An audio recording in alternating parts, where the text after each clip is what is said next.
Hi Harvest peeps, it's Geri Costlow here, one of the youth leaders, and I am doing the devotional for you guys today. Super fired up because the day right now that we are recording this is Thursday, and just watched Pastor and Pastor Heather's live, and I'm feeling it. I'm fired up with them.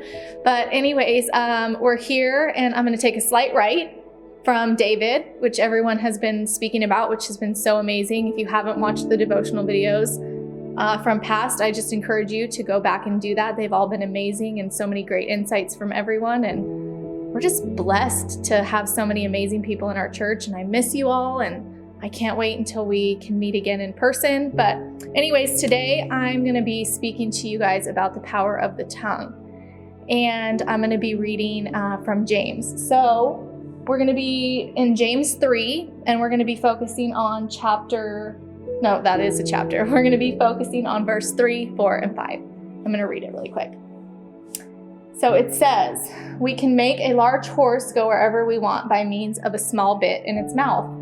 And a small rudder makes a huge ship turn wherever the pilot chooses to go, even though the winds are strong. In the same way, the tongue is a small thing that makes grand speeches, but a tiny spark can set a great forest on fire." So I love James. He has so much wisdom, and just he paints these pictures for you. So when he's talking to us about the tongue and the power of the tongue, and he's saying that a horse can be bridled and can be controlled with the bit in his mouth, that this small thing can control such a large animal just by pulling it. If anybody's ridden horses before, you pull back to stop, you turn this way when you want to go, you lead the horse with the bit in its mouth. And the same thing with the ship, this huge ship. If anybody's ever seen or been on a cruise, these ships are enormous. They're huge, and these rudders that control them are small.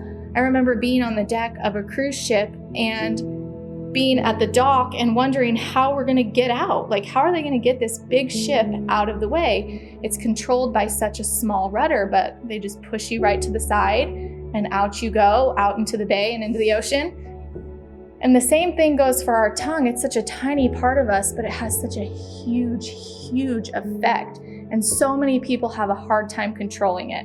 I know that I'm one of those people. I've always struggled with gossip. It's a transparent thing. I'm going to be completely transparent with you guys. I have struggled with that. It's something that I am hoping to tame. I think I've been doing a really good job on it. I pray about it. I check myself before I speak. Think before you speak. And it's just so super important, you guys. Our tongue is so important. And I just want to ask you guys, what are you speaking out right now? Are you speaking life? Are you speaking into your children's lives? Are you speaking positivity? Are you giving yourself confirmation that you're good enough, that you're doing a good enough job as a homeschooling mom or homeschooling dad, that you're doing the right thing by going to work and possibly exposing your family to this virus that they are saying is going about? Different story.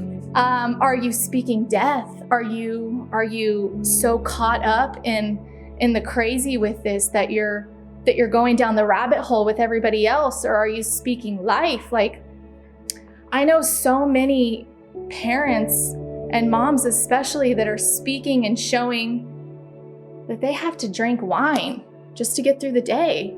That like this mommy wine culture is like so highly promoted that I just can't. Like, I can't with it. Why do you have to drink wine to get through the day with your kids? Why are you speaking that out over your kids, that the only thing I can do to get through my day with you is to put back a few glasses of wine? The only way I can help you with your schoolwork is have a couple glasses of wine. Like, we need to be pouring into our kids the word of God. We need to be encouraging our kids. We need to be encouraging ourselves and our family members and our friends.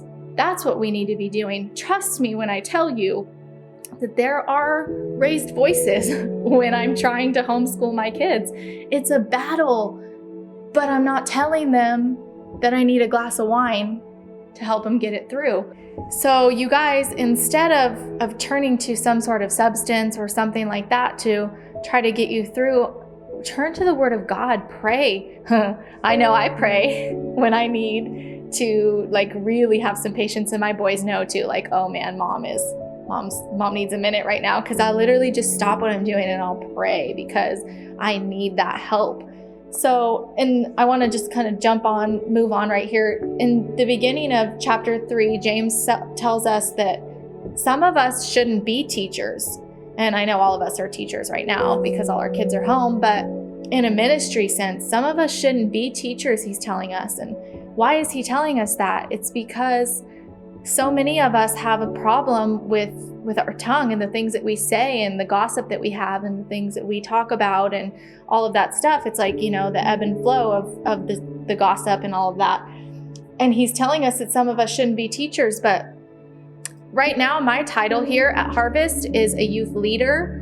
And what I aspire to be and what I want to be and what I pray to be and that I hope God will appoint me to be is a youth pastor. I want to be a youth pastor. I want to be that pastoral role. I love these youth and I love pouring into them, and I want to be that pastor. So to do that, I have to check myself and my mind and my heart and my tongue, and I have to be even more disciplined in myself. So there's just so many things about James, you guys. I just encourage you to read it. It's such a good book. There's so much wisdom and so much insight and so many warnings that are so relevant to us today and the situations that we're in. And I really hope that you guys are blessed by what I had to say. I'm super honored and grateful that I got a chance to share. I love every single one of you. I miss you. I am so excited to get back to church and get back to our normal. And I think that we all need it. I think that we all need to keep ourselves uplifted and encouraged, and just so cliche, but just get in your word, you guys. That's the place to be. That's where you're going to find your rest and your peace and your joy and your happiness and everything that goes along with it. So I pray that this video finds you guys and helps you and encourages you. And I just love and miss all of you. And we'll see you soon.